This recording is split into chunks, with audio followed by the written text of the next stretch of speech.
Bonjour et bienvenue sur People 24, la nouvelle chaîne de l'information et du divertissement. Et on commence avec cette information. C'est la guerre entre TF1 et la plateforme Molotov. Le groupe TF1 a coupé la diffusion de ses chaînes de télévision le 1er juillet. Alors, il y a un différend sur les conditions du contrat commercial, mais pas seulement. Molotov serait également en retard sur plusieurs paiements. Cette affaire intervient au moment où TF1, M6 et France Télévisions vont lancer Salto, leur plateforme qui permettra de voir tous les programmes en direct, mais aussi en différé.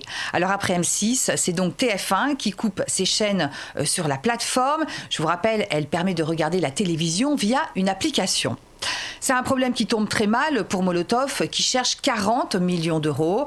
La plateforme a rétabli la diffusion de TF1 malgré la rupture de contrat.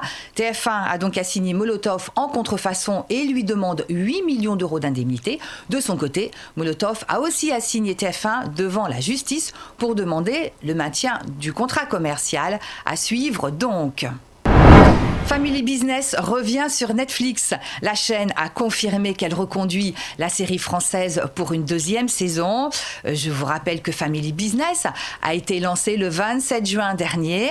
Avec les 6 épisodes de sa première saison, la série a reçu un accueil critique très positif. La fin laissait présager une suite. Et bien voilà, c'est chose faite. Au premier rang de cette comédie créée par Igor Gottesman, Gérard Darmon et Jonathan Cohen, qui jouent un père et son fils. Ils veulent sauver la boucherie familiale et vont se lancer donc dans le business du cannabis.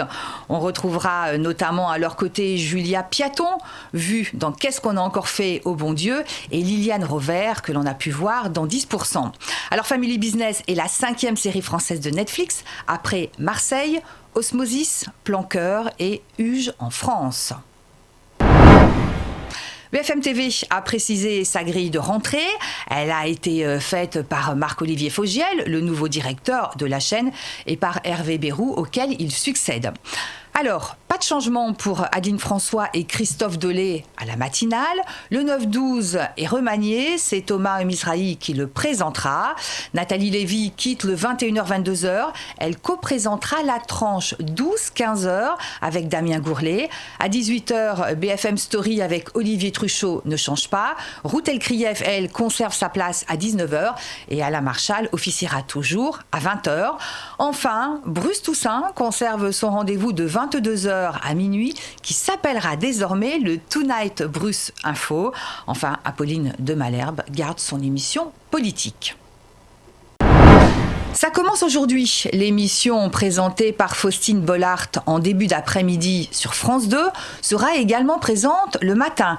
La chaîne a décidé de diffuser un spin-off de Ça commence aujourd'hui dans la tranche horaire de C'est au programme. L'émission de Sophie Davant qui a été arrêtée après 20 ans d'existence. Dans la version du matin, Faustine Bollard prendra des nouvelles des anciens invités. L'émission devrait être diffusée donc entre 10h et 11h. Et puis la série Un si grand soleil devrait également être diffusée durant cette tranche horaire.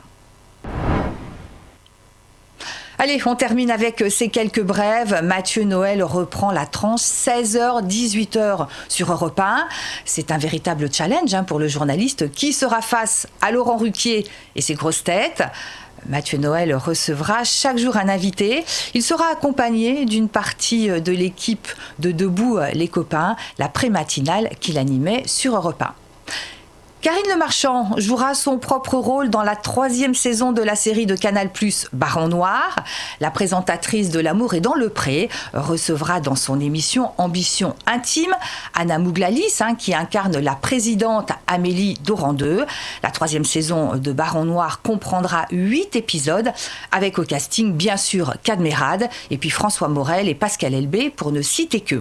Enfin, Péplum, la série avec Jonathan Lambert et Nadia Rose est diffusée sur M6 à partir du 30 juillet. Il y aura 2 épisodes inédits de 52 minutes seront diffusés. Jonathan Lambert reprend donc son rôle de l'empereur Maximus et Nadia Rose celui de Cléopâtre. Dans ces 2 épisodes, on retrouvera notamment Michel Larocque et Elie Semoun. Voilà, c'est la fin de ce Flash Info. Merci de nous avoir suivis. À suivre d'autres informations sur People 24.